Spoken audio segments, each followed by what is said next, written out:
My name is Isaac, and I'm about to tell you how I became a ghost.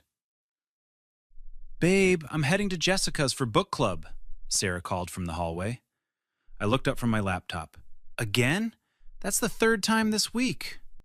We're doing a special series, she said, avoiding my eyes. I'll be back around 10. I nodded, but something felt wrong. Sarah had been distant for months. Love you, I said, testing the waters. Yeah, you too, she mumbled, already halfway out the door. That's when I knew. Not love you too, just, yeah, you too. Like I was her roommate, not her husband of 6 years. I waited 5 minutes, then grabbed my keys. Tyler had warned me. Dude, something's off with Sarah. Have you noticed she's always on her phone? You're paranoid, I'd told him. But my brother wasn't paranoid. He was right. I followed her car, keeping 3 vehicles between us. She didn't go to Jessica's house. She pulled into the parking lot of the Riverside Hotel. My hands gripped the steering wheel until my knuckles went white. A man walked out to meet her. Tall, gym fit, expensive suit. They kissed like they'd done it 1,000 times before. I took photos, dozens of them. When I got home, I sat in the dark living room, waiting. Sarah came home at midnight, reeking of cologne that wasn't mine. How was book club? I asked from the couch. She jumped. God, Isaac, you scared me. Why are you sitting in the dark? Just thinking. What book are you guys reading? It's a mystery novel. You wouldn't know it. Try me. Why are you interrogating me? Her voice rose defensively. Can't I have one night with my friends without you acting jealous? There it was, the gaslighting. Who's Kevin? I asked quietly. Her face went pale. What? Kevin, the guy you were kissing at the Riverside Hotel. Who is he? Sarah's mouth opened and closed. You followed me? That's insane, Isaac. You're controlling and paranoid. I have photos. She started crying.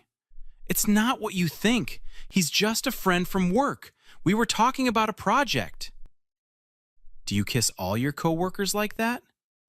You're twisting everything, she shouted. This is why I needed space from you. You're suffocating me.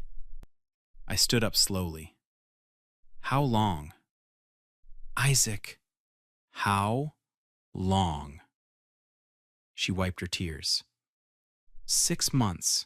But it doesn't mean anything. I love you. He makes me feel alive again. You're always working, always tired. When was the last time we went on a date? My heart turned to ice. So this is my fault? I'm not saying that, but you pushed me away. I got lonely. Get out of my sight. Where am I supposed to go? I grabbed my car keys. I don't care, but when I come back, you better be in the guest room. I drove to Tyler's house and told him everything. I'm sorry, man, he said. What are you going to do? Disappear, I said. Completely. The next morning, I called Rebecca Thompson, the best divorce attorney in the state. Mr. Harrison, tell me what happened, she said during our consultation. I showed her the photos, the timeline, everything. This is solid evidence, Rebecca said. Since you're in an at-fault divorce state, her infidelity significantly strengthens your position. What are your goals? I want out. Clean break. I want her to get nothing. You said you built the business together? I built it. She worked there, but I can prove the initial investment, the business plan, the intellectual property. It's all mine. She was an employee I later promoted because we were married. Rebecca smiled. I like how you think. Let's document everything. For 3 weeks, I gathered evidence. Bank statements, text message records, testimony from Amanda, our mutual friend who'd seen Sarah with Kevin multiple times. Isaac, I'm so sorry, Amanda said when I met her for coffee. I wanted to tell you, but I didn't know how. It's not your fault. Would you be willing to give a statement? Absolutely. What she did was wrong. I worked with Rebecca to secure my assets, change passwords, and prepare for the inevitable explosion. Tyler helped me find a new apartment across town that Sarah knew nothing about. "You're really doing this?" he asked while we moved boxes. She had 6 months to come clean. She chose to lie every single day. What about when you confront her? That's the beauty of it. I'm not going to have a long conversation.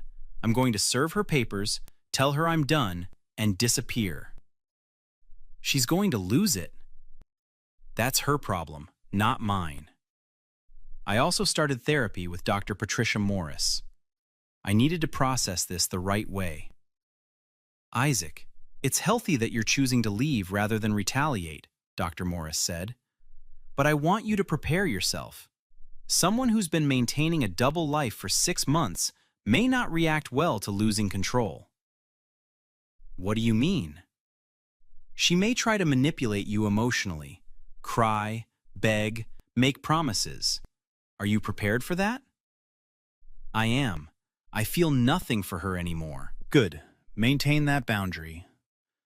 The day before I served the papers, I had one final conversation with my boss, Richard Parker. "Isaac, I heard you're going through a tough time," he said. "If you need time off..." "Actually, I'm wondering about the Denver position. Is it still available?" His eyebrows raised. "It is. You want a transfer?" "Fresh start, new city, I need it." "You've got it. When can you start?" 2 weeks. Everything was falling into place. I served Sarah the divorce papers on a Tuesday morning before work. "What is this?" she asked, staring at the envelope the process server handed her. "Divorce petition," the server said. "You've been served." I was watching from my car across the street. My phone rang immediately. "Isaac, what the hell is this? Divorce papers?" "You heard correctly." "We need to talk about this. You can't just throw away our marriage." "You threw it away when you started sleeping with Kevin. I'm just making it official." "I made a mistake. People make mistakes. We can go to counseling." "No." "What do you mean, no? Isaac, I'm your wife." "Not for long. My lawyer will be in touch. Don't contact me again." "Where are you? Come home so we can talk like adults."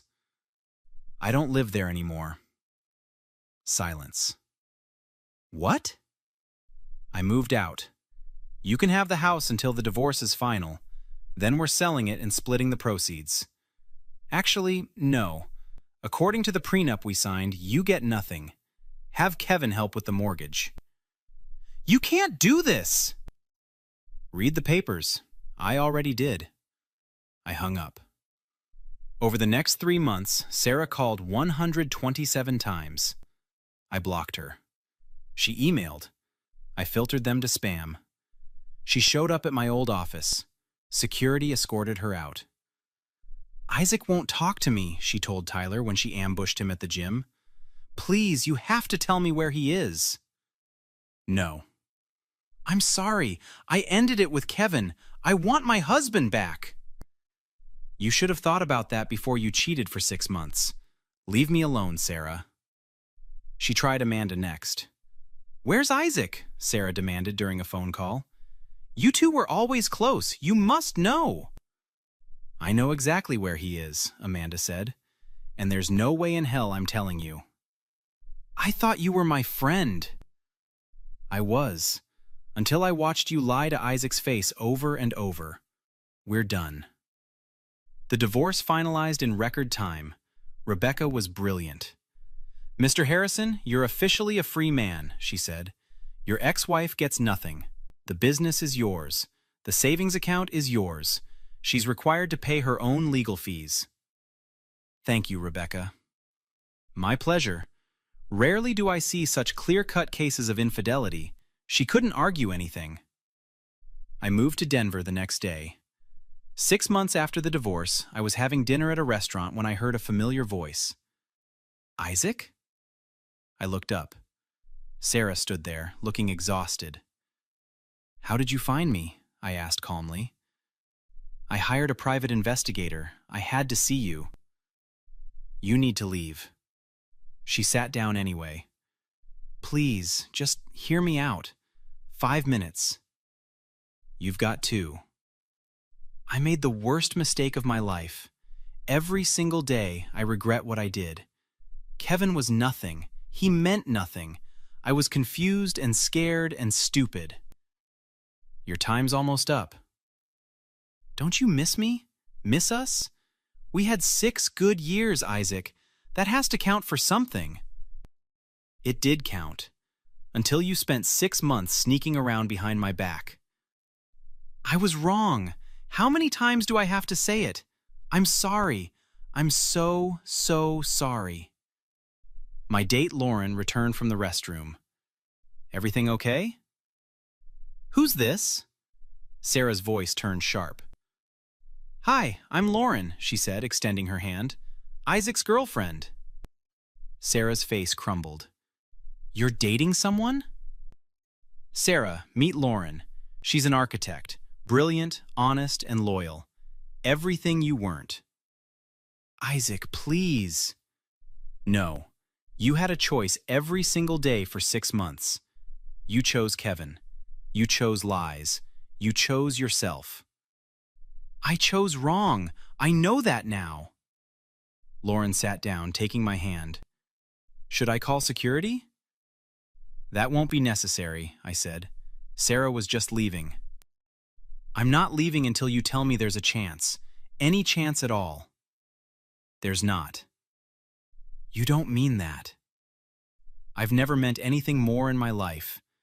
You want to know what the last 6 months taught me? That I don't need you. That I'm happier without you. That you were holding me back. Tears streamed down her face. You loved me once. I did. Past tense. Now I feel absolutely nothing when I look at you. How can you be so cold? I'm not cold. I'm free. There's a difference. Tyler had warned her, hadn't he? He'd called me last week. She's been asking everyone about you, he said.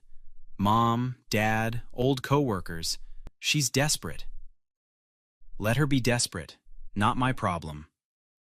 Now, watching Sarah cry in this restaurant, I felt vindicated, not guilty. Everyone knows what you did, I continued. Amanda told our whole friend group. They all cut you off.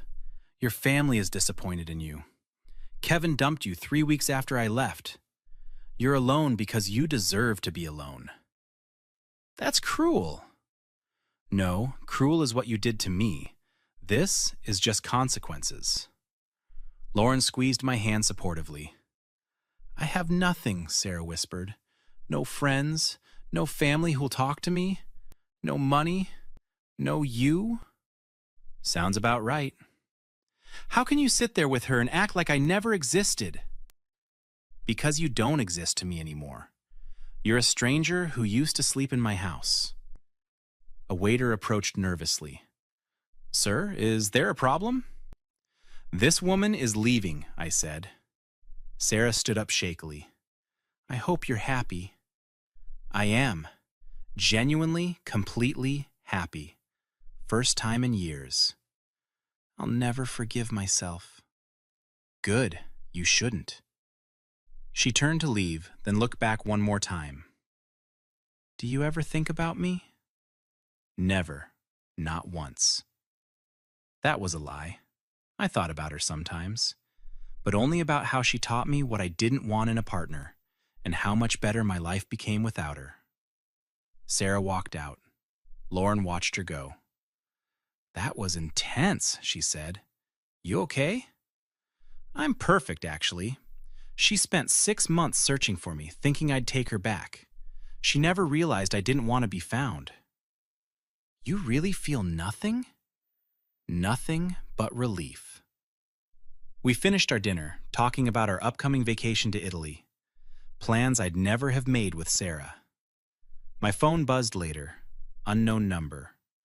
The text read, Please, Isaac, just one more chance. I blocked the number and deleted the message.